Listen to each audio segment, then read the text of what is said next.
미국과 유럽 등 서방 국가들이 중국을 향해 동시다발적인 제재를 가했습니다. 신장 지역 소수민족 인권 탄압에 대한 제재인데요. 지난주 이견만 확인한 채로 끝난 미중 알래스카 회담 이후 갈등이 더 고조되는 양상입니다. 워싱턴 연결해 소식 들어보겠습니다. 이경희 특파원. 네, 미국 재무부는 중국의 소수민족 인권 탄압과 관련해 왕준정 신장 생산건설병단 당위원회 서기, 천민거우 신장 공안국장 등 중국 관료 2명을 제재 대상에 추가한다고 밝혔습니다. 이와 맞물려 EU와 영국, 캐나다도 위구르족 탄압에 책임이 있는 중국 관리 4명과 단체 한 곳에 제재를 가했는데요. 토니 블링컨 미 국무장관이 오늘부터 유럽 순방길에 오른 가운데 미국과 유럽 등 서방 국가들이 중국을 향해 동시다발적인 제재에 나선 겁니다. 지난주 충돌로 끝난 알래스카 회담 이후 미국의 동맹들까지 인권을 고리로 대중 압박에 가세하면서 서방 진영과 중국의 대결 구도로 확대되는 형국인데요.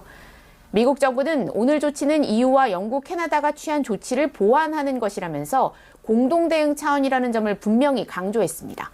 또 계속해서 리더십을 발휘해 나가겠다고도 말했습니다.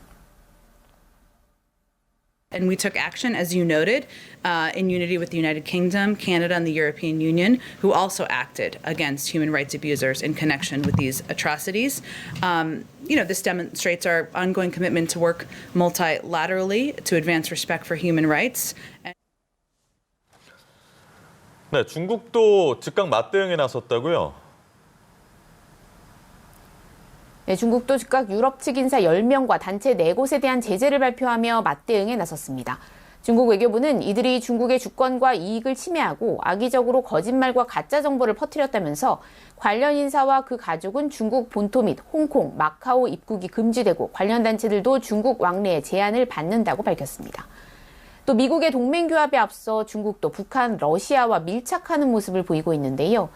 중국을 방문 중인 러시아 외무장관은 왕이 외교부장과 함께 미국을 향해 소그룹을 이용한 집단 대결을 멈춰야 한다면서 일방적인 괴롭힘과 타국 내정에 대한 간섭도 중단하라고 말했습니다. 또 북중 정상은 새로운 정세 아래 양국 관계를 발전시켜 나가자는 취지의 구두 친서도 교환했습니다. 네, 이번에는 애틀랜타 총격 사건 관련 소식도 들어보겠습니다. 미국에서 아시안 증오 범죄를 규탄하는 집회가 확산하고 있는데요. 그런데 이들 시위대를 겨냥한 증오 범죄까지 발생하고 있어서 경찰이 수사에 착수했다고요. 네, 애틀랜타 총격 사건 이후 아시안 증오 범죄를 규탄하는 집회가 미국 전역으로 확산하고 있는데요. 일각에서는 이들 시위대를 공격하는 또 다른 증오 범죄가 발생하고 있어 논란입니다. 뉴욕 경찰은 SNS에 시위에 참가한 여성을 폭행한 남성 용의자의 사진을 올리고 제보를 요청했는데요. 이 남성은 중오범죄를 규탄하는 팻말을 든 여성에게서 팻말을 빼앗으려 했고 여성이 항의하자 폭행한 뒤 도주한 것으로 전해졌습니다.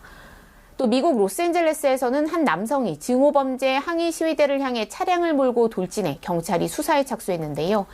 다친 사람은 없었지만 운전자가 시위대를 향해 욕설을 하고 중국을 비방하는 등 인종차별적인 발언을 한 것으로 확인됐다면서 증오범죄 가능성이 있다고 현지 경찰은 밝혔습니다. 지금까지 워싱턴에서 전해드렸습니다.